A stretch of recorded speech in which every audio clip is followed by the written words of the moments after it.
Ngiyandingelela abantwana benkosi enkulu yakithi ebuhleni bamaNazaretha.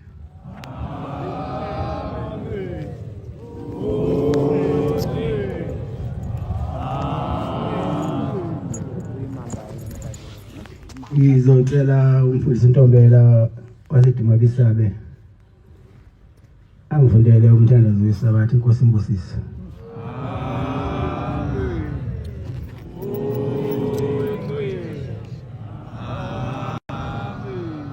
Inkumbuzo yokuzila.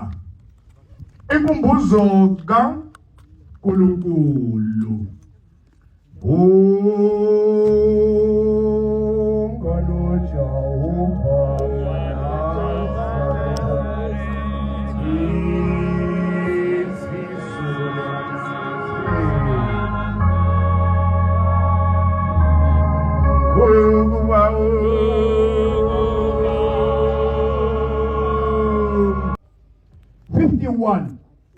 Up to 54. Udumo malube kuye owenza izulu nomhlaba. Amen. Makube njalo.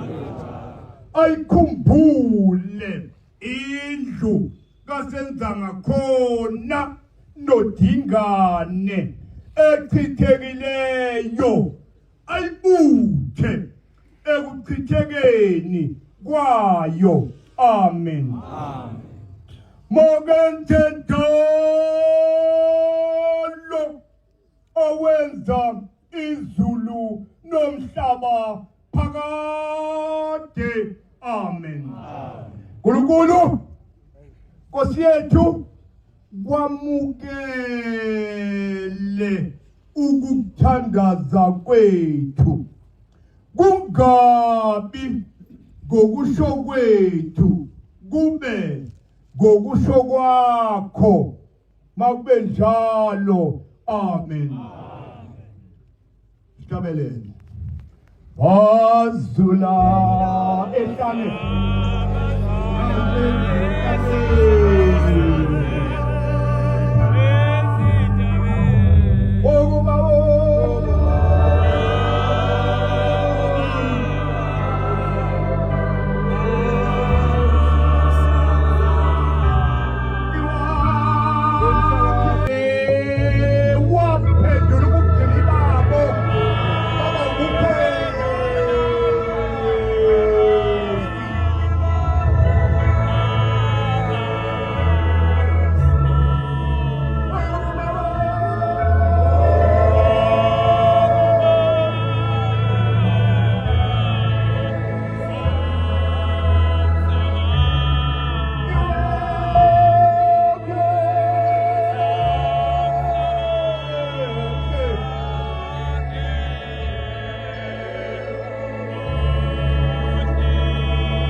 Bandla lenkosi ngosikhulu sithandaze. Amen.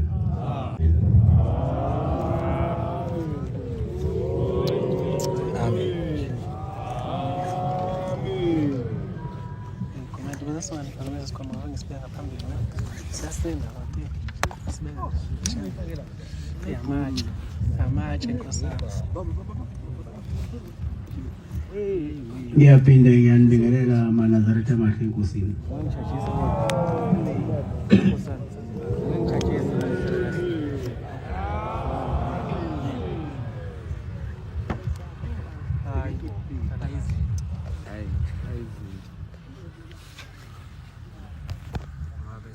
Silapha phezu kwendaba yomhlangano iKenani. Size lapha uzodumisa ubabamkhulu umkhulilanga inyanga ezini ubaba uThingo. Sizobanxusa kubo bathi basiphe yibusiso.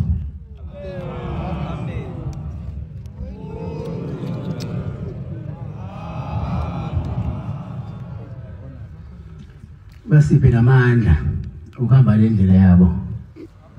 Ngoba masingaceli amandla kubona asokhathala endleleni.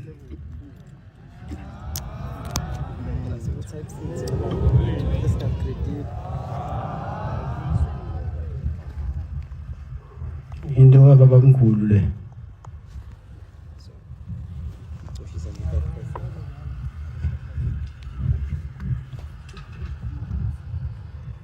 Ayiqala ekhaya kubo. Waze waphuma nayo le ndaba. Hayi bangalula. Yayilikhuni. Inosizi. Ngoba la ethunywa khona wayethunywa endaweni engayazi. Wayengakazi ayihona. Eba wayethunywa kuyofuna indaba ya inhlangakazi. Engakazi ayibona. Ngiyacela ke ukuthi lento kababamkhulu size singayoni siphathe kahle.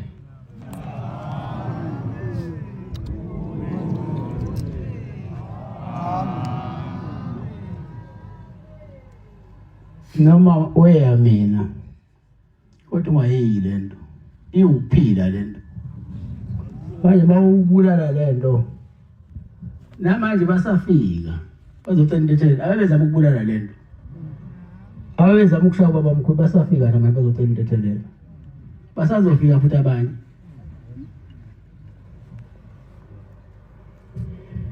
khona ke baningi abantu abathiwa uNkulunkulu ngaliwo ngoba kwathunywa noMoses.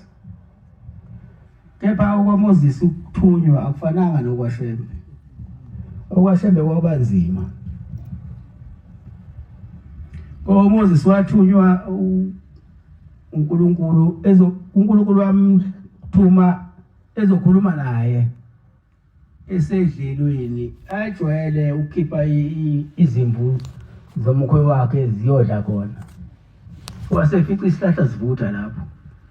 Wase uNkulunkulu ekhuluma naye uthi Moses khumula imbatata zakho. Ngoba le ndawo okuyona namhlanje ingcwele.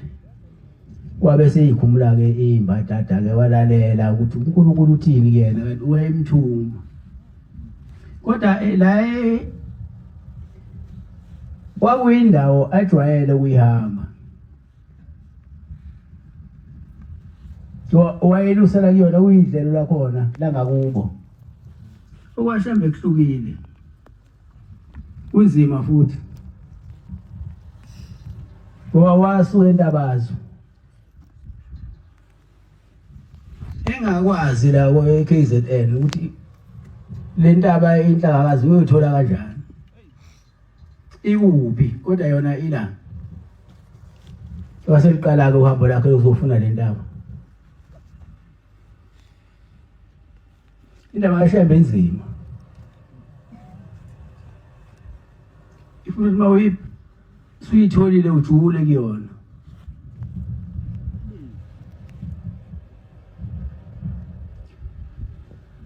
Ngoba wahamba babamkhulu uyifuna le ndawo waze wafika kwenye indawo.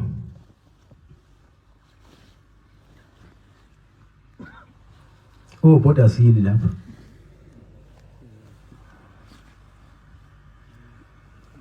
Mayifika kobhoda sili wahambe ibuza le ndawo. Linda akekho yaziyo. Abanye bayamsikaza umyalela kodwa nabo bayazi.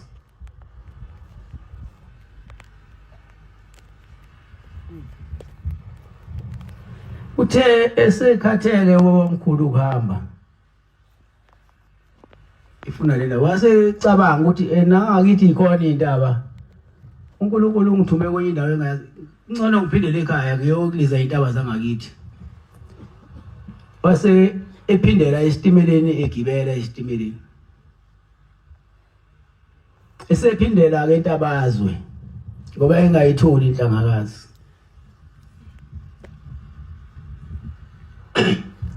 Mayisengenile esitimeleni, isitimela sajama. Safi isitimela kodwa singafile. Kwabonakala o-driver besitimela behla besibheka isitimela ukuthi konakele phi manje esitimeleni.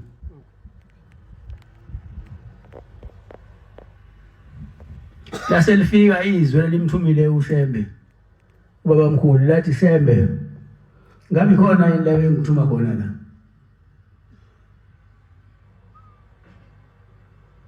Usuyaphi manje? Usuqedile umsebenzi wokuthuma wona. Ufuna ukubonana Shembe, ufuna ukuthi ngikubulale nabo bonke abantu abakulesitimela. WasuShembe edabukela labantu abangenacala babekuthunywe yena. Wasehlaka esitimeleni. Ngesikhathi ehle esitimeleni basithinta kabili abelungu sasesihamba isitimela. Ngoba umuntu wayedatha isitimela singahambi. Ubaba mkhulu. Sasingafeli isitimela singena lutho. Kodwa sayishaya nje into efile ngoba uNkulunkulu wayefuna enze lento enihlangene ngayo namhlanje.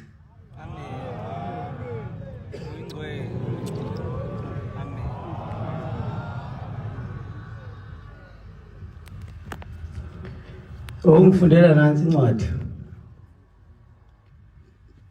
Genesis 12 verse 1 no 2. Bese tweswe Tina inkosi